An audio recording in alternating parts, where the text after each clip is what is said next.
Shalom, shalom, frères et sœurs. Bien-aimés dans le Seigneur, soyez tous salués dans le nom précieux de notre Seigneur Jésus-Christ de Nazareth, le Tout-Puissant. Accrochez-vous. Une fortification pour votre âme tout à l'heure, afin que vous soyez enracinés dans le Seigneur par la foi en lui. Que son nom soit loué. Merci. Frères et sœurs, je viens pour vous rassurer, pour vous dire que Jésus-Christ de Nazareth est bel et bien le Dieu Tout-Puissant, créateur du ciel et de la terre, manifesté en chair, en qui nous devons nous confier pour avoir la vie éternelle. Parce que c'est l'Esprit éternel qui a tout créé, à qui rien n'est impossible. Comme le dit Luc 1, 37, rien n'est impossible à Dieu. Alors cet esprit-là qui est au départ la parole, comme le dit Jean 1, au verset 14, au commencement était la parole était avec Dieu et la parole était Dieu. Vous voyez, la parole était Dieu.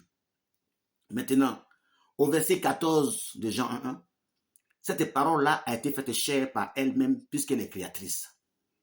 Donc Jésus-Christ de Nazareth, à la base, il est esprit. Matthieu 1, 20 à 21. D'accord? Donc, l'esprit qui a été fait chair là, elle demeure dans le corps de Jésus-Christ, dans le corps, dans la chair qu'il a fait pour faire vivre le corps.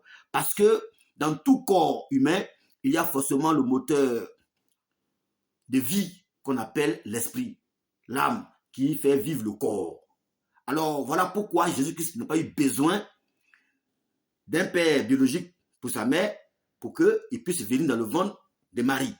Puisque lui-même, il est la vie. Il le dit dans Jean 14, verset 6, il est le chemin, la vérité et la vie. Il le dit aussi dans Jean 11, verset 25, il est la résurrection et la vie. Il n'a pas besoin de quelqu'un pour lui donner la vie. Parce que lui-même, il est la vie qui a formé le corps dans lequel il est.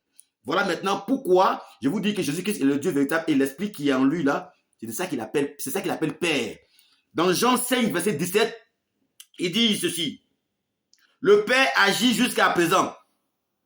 Dans Jean 5, 17, il dit le Père agit jusqu'à présent et moi aussi j'agis. Au même moment que le Père agit, oh le Père c'est qui? C'est l'Esprit qui est dans le corps.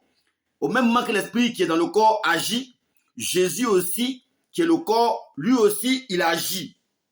Il dit encore plus loin, dans Jean 5, encore 19, il dit tout ce que le Père fait, le Fils aussi le fait pareillement. Donc tout ce que l'Esprit qui en lui fait, le corps aussi qui est Jésus, le fait aussi pareillement. Parce que dans Jean 6, verset 57, eh bien c'est par le Père qu'il vit. Le corps qui est Jésus vit par le Père qui est à l'intérieur de lui. Soyez bénis, Jésus est Dieu